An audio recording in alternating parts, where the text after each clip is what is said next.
Big Sister, the story of Ruth Wayne and her problems as a woman, as well as a nurse, a wife, and a mother. Today's episode in just a moment, after this message from our sponsor.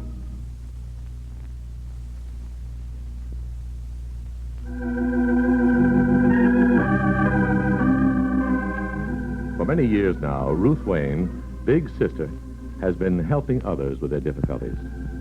Yet during the past few months, her own happiness has become clouded. She's on her way back to Glen Falls now, still feeling defeated because she was unable to get her husband John to come home with her. And as she looks out of the train window, she is thinking, pretty country.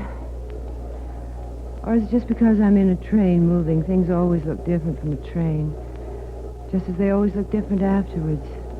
Mistakes, standing out like road signs. Only somehow we always see them too late, after we've gone past them.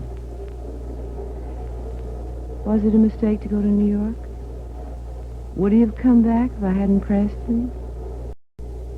You might have called, tried to call, not been able to reach me. Might have. Those awful words. It's all over with now. Done. Finished. Going home alone.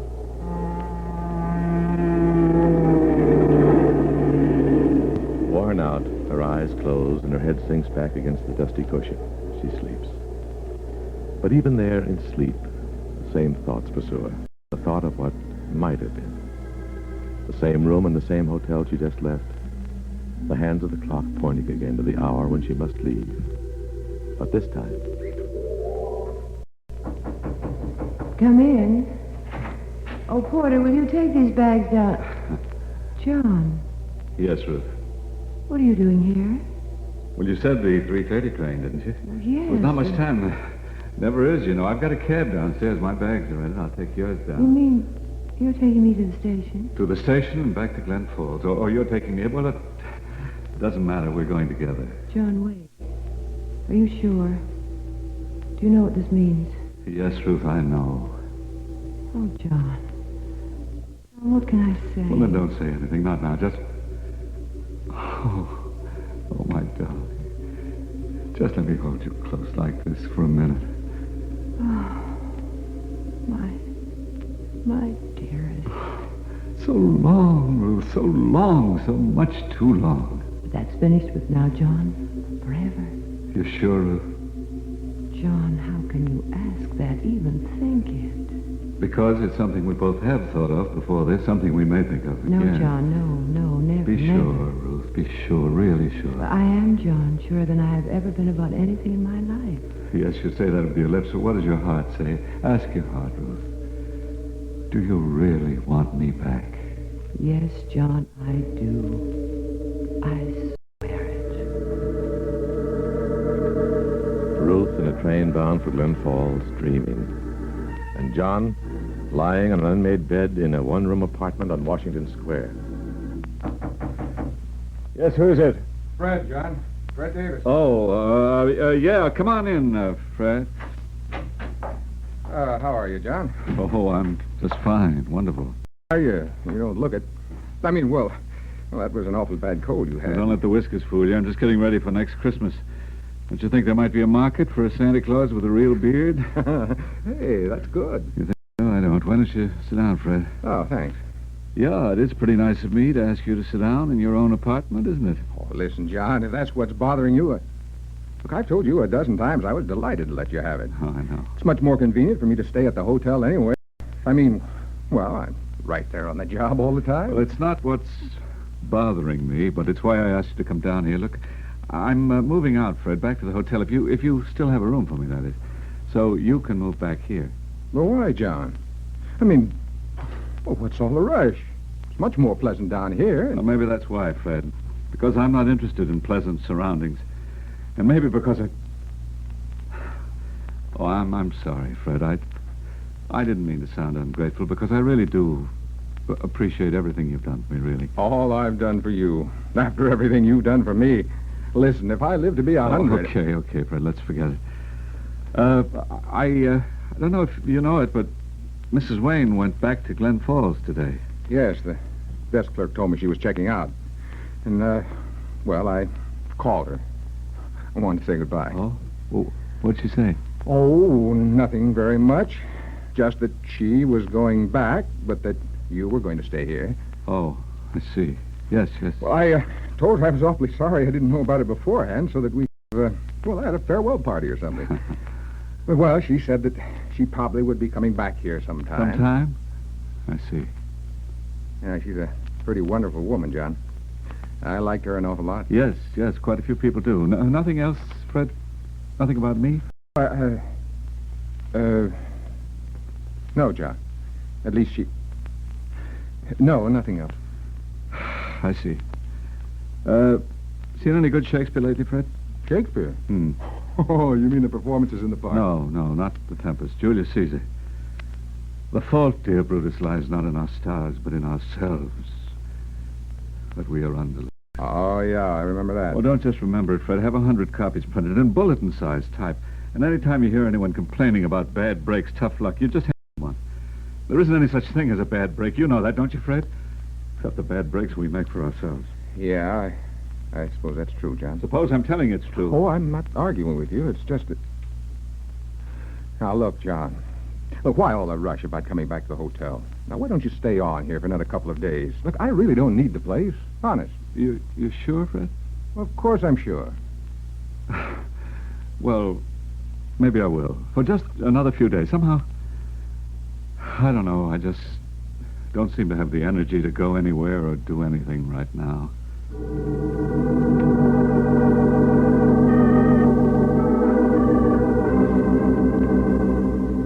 We return to the story of Big Sister after this message from our sponsor.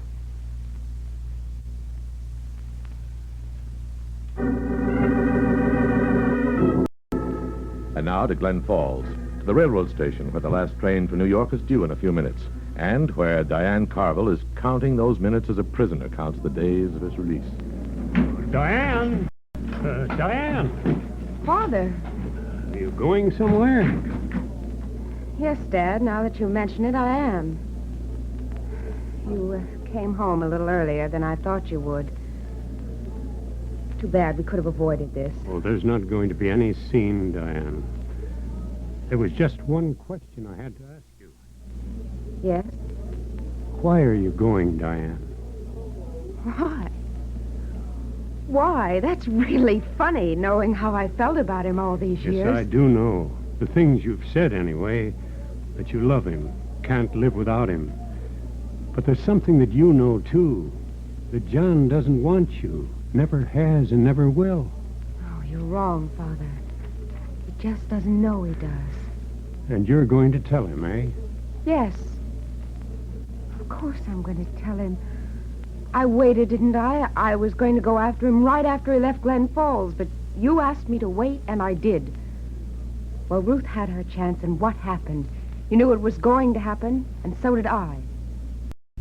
She's coming back without him, and I'm going. Yes, going to a man who's sick, completely disorganized and defeated. A man who's still married to someone else and who's no more interested in you than the man in the moon. In heaven's name, Diane, are you my daughter?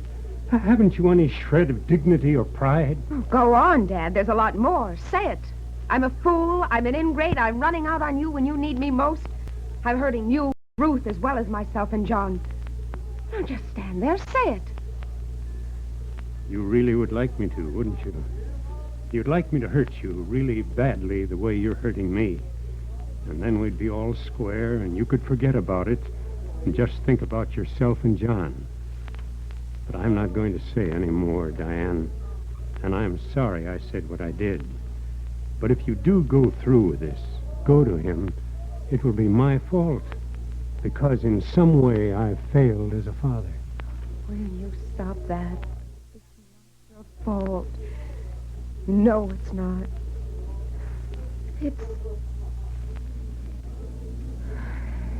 You almost had me there for a minute. Did I? I don't think so. And I didn't think I really could stop you. But I had to try. Yes, I suppose you did. But it's no good, eh? No good. Even though you know what it's going to mean as far as Ruth and I are concerned, the two of us in the same office, knowing that you're in New York with John, even though you know he doesn't love you. Dad, listen. I know John better than anyone else in the world. Yes, even better than Ruth. Because he's like me, just like me, in more ways than you realize. Out of tune, out of step with the whole world. No, he doesn't love me. He doesn't even want me now. But he will. You can tell that to Ruth. He will.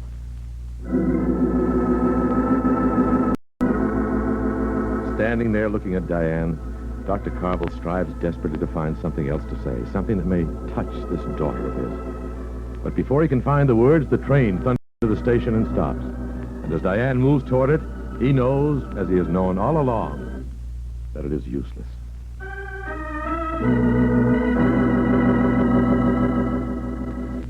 And now, this message from our sponsor.